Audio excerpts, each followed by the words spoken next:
इस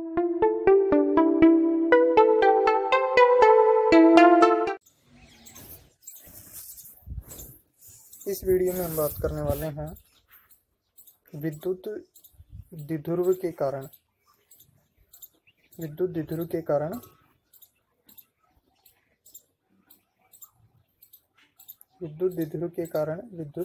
विभव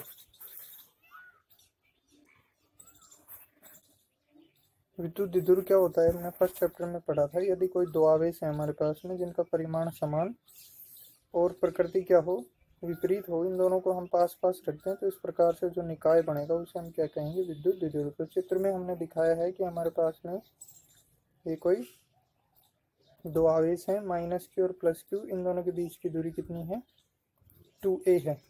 कितनी है दोनों के बीच की दूरी, 2a है। ठीक है,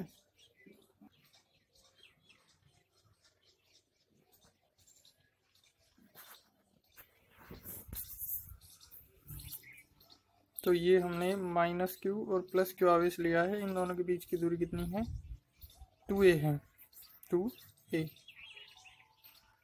यहाँ पे ये इसका मध्य बिंदु है द्विध्रुव का O, तो यहाँ से यहाँ तक की दूरी, यहाँ से यहाँ तक की दूरी a, और यहाँ से यहाँ तक की दूरी कितनी हो गई, a हो गई। ठीक है, तो हमने किस तरीके से लिखा है इसको, एक 2a लंबाई के विद्युत द्विध्रुव के केंद्र O से r दूरी पर स्थित बिंदु P पर विद्युत विभव ज्ञात करना है। रेखा OP जो है, यानी कि O पॉइंट तो ये है और P पॉइंट ये है, द्विध्रुव AB से कितना कोण बनाती है, देखो ये हमने दिखाया हुआ है, ये थीटा कोण बनाती है इस तरीके से।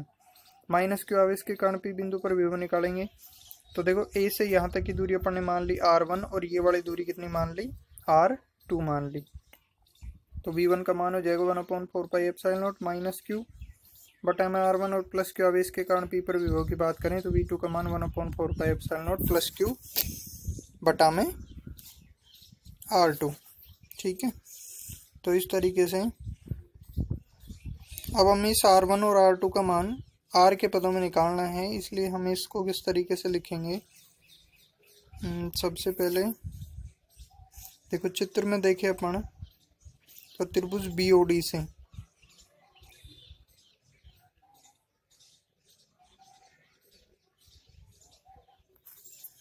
चित्र में आप लोग त्रिभुज BOD देख पा रहे होंगे।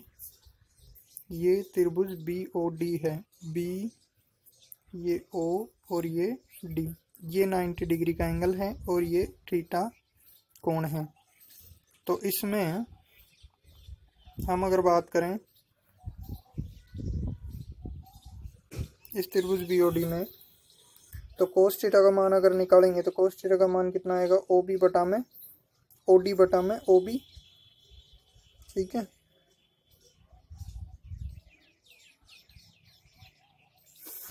OD बटा में OB, और यहाँ से OD का मान निकालेंगे तो OB कोस थीटा। देखो हमने द्विध्रुव की लंबाई 2a मानी थी, तो इस तरीके से हमारे पास में OB का मान कितना हो गया था, a हो गया था। ठीक है, और DP बराबर BP, जब अपन ने ये लंब डाला है तो DP BP ये दोनों किसके बराबर हो गए, R2 के बराबर। तो यहाँ से DP की जगह तो रख दिया अपन ने,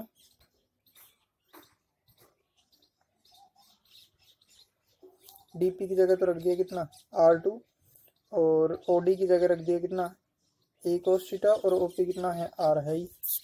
ठीक है, तो R2 का मान यहाँ से निकाले तो R minus a cos theta, OP का मान R, OD का मान a cos थीटा, DP बराबर ये, DP बराबर R2। तो इस तरीके से R2 का मान तो आ गया R minus a cos theta. ठीक ऐसे ही त्रिभुज AOC में cos थीटा का मान निकालेंगे OC बटा में AO, और जब हम इसको सोल्व करेंगे तो देखो OC बराबर क्या हो जाएगा, AO cos थीटा। ठीक है, OC का मान, AO का मान कितना है, A के बराबर। अब चित्र में अपन देखें PC किसके बराबर है, PO प्लस OC के बराबर है। तो PC किसके बराबर है, R1 के बराबर, PO किसके बराबर है, R के बराबर, और OC किसके बराबर है, ये निकाला है अपन ने a cos थीटा के बराबर। तो इस तरीके से हम R1 का मान निकाल पाते हैं कितना, R plus a cos theta. तो R1 का मान तो R plus a cos theta, और R2 का मान R minus a cos theta.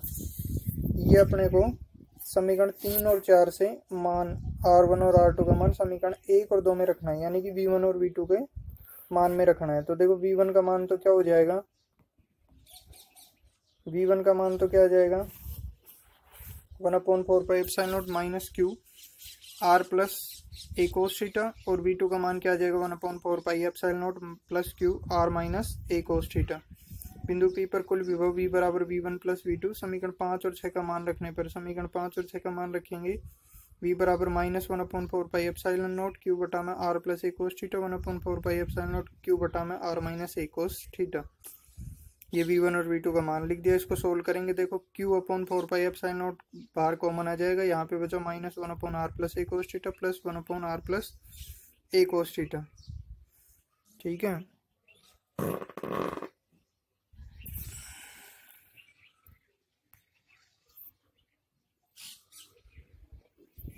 इसको हम आगे सोल्व करेंगे। यहाँ पे हमने ऐसा ले ली आर प्लस ए कोस थीटा आर माइनस ए कोस थीटा, इसके ऊपर कितना चला गया आर माइनस ए कोस थीटा यहाँ पे, और यहाँ पे क्या चला गया आर प्लस ए कोस थीटा। ये माइनस का चिन्ह अंदर मल्टीप्लाई करेंगे तो ये आर माइनस का हो जाएगा, और ये माइनस ए कोस थीटा प्लस का हो जाएगा, प्लस आर प्लस ए कोस थीटा। ठीक है, ये आर से आर कैंसिल हो गया, ये ए कोस थीटा कितना कोस थीटा हो गया 2a कोस थीटा हो गया, ये R square minus A square cos square theta. अब अगर अपन ऐसा मान लें कि आर स्क्वायर का मान बहुत ज़्यादा बड़ा हो ए स्क्वायर से, तब ए स्क्वायर को हम आर स्क्वायर की तुलना में क्या मान सकते हैं, नगण्य मान सकते हैं। तो ए स्क्वायर को आर स्क्वायर की तुलना में नगण्य मानेंगे तो देखो ये ए स्क्वायर कोस स्क्वायर थीटा वाला पद जो है ये तो नेगलेक्ट हो जाएगा 0 के बराबर, और हमारे पास में v का मान क्या आएगा, देखो Q/4πε0 2a कोस थीटा बटा में आर स्क्वायर। अब देखो P द्विध्रुव क्या होता है Q इंटू 2a, तो इस Q इंटू 2a की जगह क्या लिख सकते हैं अपन P, तो P कोस थीटा हो गया ये। ठीक है, तो v का मान कितना हो गया P cos theta 1/4πε0 P cos theta बटा में आर स्क्वायर। अब इसमें हम कंडीशन लगा सकते हैं, यदि P बिंदु कहाँ हो, अक्ष पर हो, अक्ष पर होने का मतलब थीटा बराबर कितना है 0 डिग्री है। ठीक है, मतलब इस तरीके से अपन ने P बिंदु इस तरीके से लिया था, अक्ष पर आने का मतलब ये P बिंदु कहीं इस तरीके से होगा, तो थीटा कितना हो जाएगा ऑटोमेटिकली, देखो थीटा ये था, जब P बिंदु यहाँ आ जाएगा तो थीटा कितना हो जाएगा 0 डिग्री हो जाएगा। तो cos 0 का मान कितना होता है 1, और v का मान कितना हो जाएगा 1/4πε0 P/r²। यदि निरक्ष पर हो, निरक्ष देखो क्या होता है, इस अक्ष के लंबवत जो रेखा है उसको अपन क्या कहते हैं निरक्ष। तो निरक्ष के लिए थीटा कितना होता है 90 डिग्री होता है, और cos 90 की वैल्यू कितनी होती है 0 होती है। अतः v का मान कितना हो जाएगा भाई, v बराबर 0। ठीक है, अच्छा इसको सदिश रूप में लिखना चाहें अपन तो सदिश रूप में किस तरीके से लिख सकते हैं, देखो दो सदिश राशियों का डॉट प्रोडक्ट एक अदिश राशि होती है, तो इसको दो सदिश राशि के डॉट प्रोडक्ट के रूप में लिखा जा सकता है। अब कौन कौन सी, देखो P वेक्टर विद्युत द्विध्रुव भी सदिश राशि है, और यहाँ पे अपन बात करें R वेक्टर जो है ये भी कैसी राशि है, सदिश राशि है। तो P वेक्टर और R वेक्टर के डॉट प्रोडक्ट के रूप में लिख दिया इसको, और इस तरीके से अपन लिख सकते हैं।